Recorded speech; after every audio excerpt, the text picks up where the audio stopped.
Rent پہ چلتے ہیں, جرنلسٹ بھی رینٹ پہ چلتے ہیں, لائرز بھی رینٹ پہ چلتے ہیں, سارے رینٹ پہ ہیں. لیکن وہ جو آپ بات کر رہے تھے نا بلوچ صاحب کہ جینون ڈیموکریسی ہونی چاہیے, اور پھر آپ نے کہا کہ لوگ جو ہے وہ پارٹیاں بدل لیتے ہیں, ان کی اصل پارٹی ایک ہی ہوتی ہے. تو میں سوچ رہا تھا کہ کتنے سچے آدمی ہیں آپ, کہ آپ کی پارٹی میں بھی ایسے بہت سے لوگ ہیں جو کبھی کاف لیگ میں ہوتے ہیں, کبھی نون لیگ میں ہوتے ہیں, پھر آپ کی پارٹی میں آ جاتے ہیں. اور نہیں یہ بھائی انہوں نے اچھی بات کی ہے, میں تو اپریشیٹ کر رہا ہوں نا. اور ابھی یہ جو بلوچستان میں نئی حکومت بنی ہے, اس میں جو کیبنٹ آئی ہے, آپ دیکھیں کہ اس کیبنٹ میں جو منسٹر صاحبان ہیں, یہی منسٹر جو ہے اس سے پچھلی حکومت میں بھی منسٹر تھے, وہ اس سے پچھلی حکومت میں بھی منسٹر تھے, اس سے پچھلی حکومت میں بھی منسٹر تھے. اور ان سے جو حلف لیا جن گورنر صاحب نے, وہ پچھلی حکومت میں بھی گورنر تھے, اس سے پچھلی حکومت میں بھی گورنر تھے, اور ان کا تعلق پتہ ہے کس پارٹی سے ہے؟ ثناء اللہ بلوچ کی پارٹی سے. ٹھیک ہے, تو انہوں نے بڑی صحیح نشاندہی کی ہے. یہ جو یہاں سے آواز آئی ہے نا, تو جو پارٹیاں ہیں ان کو چاہیے کہ ایسے لوگ جو ہیں ان کو اپنی صفوں سے نکال دیں, صاف کر دیں. یہ الیکٹیبلز جو ہیں یہ آپ کو خراب کر رہے ہیں, اور میڈیا کو چاہیے کہ وہ اس چیز کو ہائی لائٹ کرے. اور اس وقت صورتحال یہ ہے کہ آپ آسما جہانگیر کانفرنس میں سارے یہاں پہ موجود ہیں, اور ادھر یہ لکھا ہوا ہے کہ democracy is not just about elections, it is about the protection of human rights. تو مجھے آپ یہ بتائیں کہ جس ملک کی عدالتوں کے جج اپنے لیے انصاف مانگنے کے لیے فریادیں کر رہے ہیں, وہ ہیومن رائٹس کو کیسے پروٹیکٹ کریں گے؟ اور صرف جج صاحبان جو ہے وہ پروٹیکشن نہیں مانگ رہے, اپنی آزادی کا تحفظ نہیں مانگ رہے, ہر کوئی جو ہے وہ اپنا تحفظ مانگ رہا ہے. اور یہ سچویشن صرف پاکستان میں نہیں ہے, یہ پورے ریجن میں اس وقت یہ صورتحال ہے.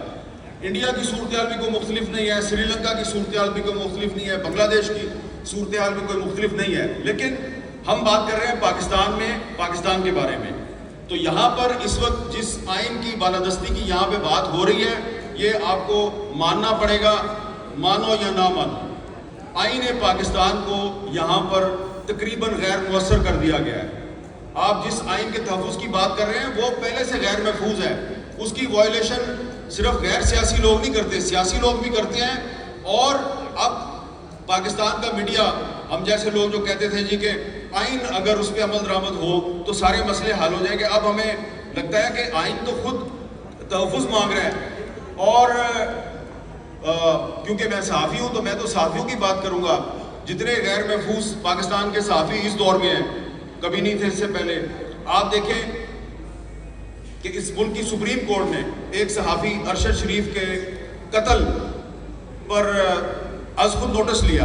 کیا ہوا؟ سپریم کورٹ کے چیف جسٹس نے از خود نوٹس لیا, کچھ بھی نہیں ہوا. ایک انکوائری ٹیم کینیا بھیجی, واپس آئی, کچھ نہیں ہوا. پھر ایک اور جے ٹی بنی, اس نے لوگوں سے بیانات لیے, کچھ نہیں ہوا. تو ہمیں یہ لگ رہا ہے کہ پاکستان کے جو صحافی ہیں ان کو اب جرنلزم چھوڑ کے کہا جا رہا ہے تم کرنلزم کرو. تو ہم نے تو بھائی جرنلزم ہی کرنی ہے, وہ والا کام نہیں کرنا جو جنرل ضیاء اللہ کے دور میں ہوتا تھا یا جنرل پرویز مشرف کے دور میں ہوتا تھا. تو اس لیے ابھی جب میں آ رہا تھا تو آنے سے پہلے, کیونکہ کل رات کو آپ نے دیکھا ٹی وی چینلز پہ ایک سینیٹر صاحب نے کہا کہ میں تو جناب 1.5 سال سے کہہ رہا ہوں کہ مجھے کوئی عدالت بلائے تو میں بتاؤں گا کہ ارشد شریف کو کس نے مارا. تو میں نے پھر آج آتے ہوئے اسلام آباد ہائی کورٹ میں پٹیشن دائر کر دی ہے کہ ایک جوڈیشل کمیشن بنائیں, اور جس کسی کے پاس بھی کوئی انفارمیشن ہے کہ ارشد شریف کو کس نے مارا وہ اس کمیشن کے سامنے آگے بتائے. تو آپ دیکھتے ہیں کہ ارشد شریف کا جو قتل ہے اس کا کوئی ذمہ دار جو ہے وہ سامنے آتا یا نہیں آتا. اور دوسری بات یہ ہے کہ یہاں پہ آگے تقریریں کرنا بڑا آسان ہے, لیکن یہ جو لوگ یہ کانفرنس آرگنائز کرتے ہیں ان کے مسائل کو بھی سمجھیں. میں ان کے مسائل میں اضافہ نہیں کرنا چاہتا, اس لیے کہ دھواں دار تقریر کر کے ہم تو چلے جائیں گے اور انہوں نے یہیں پہ رہنا, اگلے سال پھر کانفرنس کرنی ہے. تو وہ ثناء اللہ بلوچ صاحب کہہ رہے تھے نا کہ آپ ایک کانفرنس نہ کیا کریں, 2 یا 3 کیا کریں. تو آپ بھی پہلے صرف ایک پارٹی نہیں, جن پارٹیوں کے لیڈروں نے یہاں پہ آ کے تقریریں کی ہیں وہ اپنی اپنی پارٹیوں سے 2 یا 3 ان لوگوں کو نکالیں اور پھر اگلے سال آئیں. تو اس لیے ہم نے اب یہ فیصلہ کیا ہے کہ ہمیں تقسیم کر دیا گیا ہے, ہم ایک دوسرے پہ اعتماد نہیں کرتے. ارشد شریف کا جو قتل کا مقدمہ ہے اس کو ہم ٹیک اپ کرنے میں, اس پر کوئی تحریک چلانے میں کامیاب نہیں ہوئے, لہذا ہم نے اب فیصلہ کیا کہ اب کسی اور کے پاس نہیں جانا. اب ہم جو آپ لوگ کہتے ہیں نا یہ ٹی وی اینکر جو ہیں یہ بات کیوں نہیں کرتے, ٹی وی اینکر نے وہ بات کیوں نہیں کی, تو آپ کو تو پتہ ہے بھائی ہم تو پالیسی میکر نہیں ہیں, چینل کسی اور کا ہے, ہم تو اس میں بیٹھ کے بات کر رہے ہوتے ہیں. تو اگر وہ ہمیں آفر کر دیں تو ہم کیا کر سکتے ہیں. تو اس لیے اب ہم نے فیصلہ کیا ہے کہ ٹی وی اینکرز کا ایک ایکشن فورم بنایا جائے گا, اور جس ٹی وی اینکرز کو کہیں سے کوئی کال آئے گی یا اس کو ڈکٹیشن دے گی اس کی اپنی مینجمنٹ یا کوئی باہر سے, تو ہم لوگ جو ہے وہ پبلک میں آ کے آپ کو بتایا کریں گے. تو اس کے علاوہ ہم کچھ نہیں کر سکتے. ٹھیک ہے, وطی اللہ جان صاحب کھڑے ہو گئے ہیں, لہٰذا میں اپنی سیٹ پہ واپس آ رہا ہوں.